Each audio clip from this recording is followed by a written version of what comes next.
منصور أبشر فإن الله أعطاك ما كنت تبغيه في قرب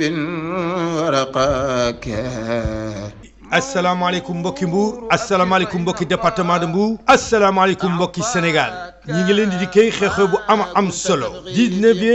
édition ziara annuelle bi nga xam ne ñi ngi koy jagleel Cheikh al Islam Thierno Mouhamadou Mansour Baro radiyallahu anhu ñi ngi koy amal le 9 le 10 ak 11 janvier te atum 2026 bi xew-xew diine bi nag ñi ngi koy amal ci ndigalu xalif généraux yu tedd yi nga xam ne nag ñoo ŋànk diine l'islam fii ci diwaanu Sénégal nekk ay njiit ci tarixa Tidiania ci ndigalu kilifa yu tedd yi dañuy defee li nga xam nag mooy siyaare bi waaye itam ci seen teewaay Thierno Cheikh Ahmed Tidiane Baro xalifu njabootu El Hadji Thierno Ahmed Baro radiallahu anhu fii ci diwaanu Mbour ak njabootu Thierno Cheikh Ahmed Tidiane Ba xalif Medina Gounass ci kilifteefu Thierno Cheikh Niang xalifu Boynaji njabootu Cheikh Omar Foutiou Tall yëpp radiallahu anhu ak njabootu Seydi El Hadji Malick yëpp xew-xew bi nag ñu ngi koy amal ci bàyyalu Thierno Mansour Baro ci juuti bu bees bi nekk ci route nationale numéro 1 en face agence Sénélec bu Mbour njabootu El Hadji Thierno Ahmed Baro radiallahu anhu ñoo leen di yëgal xeexoo bu mag bu nga xam ni muy ziara annuelle bi nga xam ni 19e édition bi la ñuy amal ñu di ci woo képp koo xam ne yaa ngi naan ashhadu an la ilaha illallah wa ashhadu anna muhammadan rasulullah waaye itam rawatina mbooleem yi nga xam ne tam ay taalibe tijaan lañu nekk ci tarixa tijaniya programme bi nii lañ ko fas yéene tërale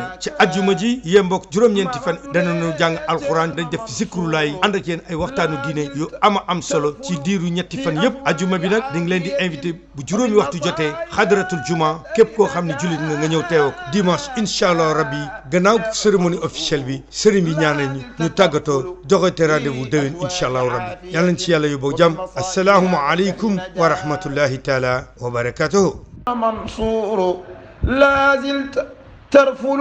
في أثواب عافية ومن مصائب هذا الدهر نجاك شر منصور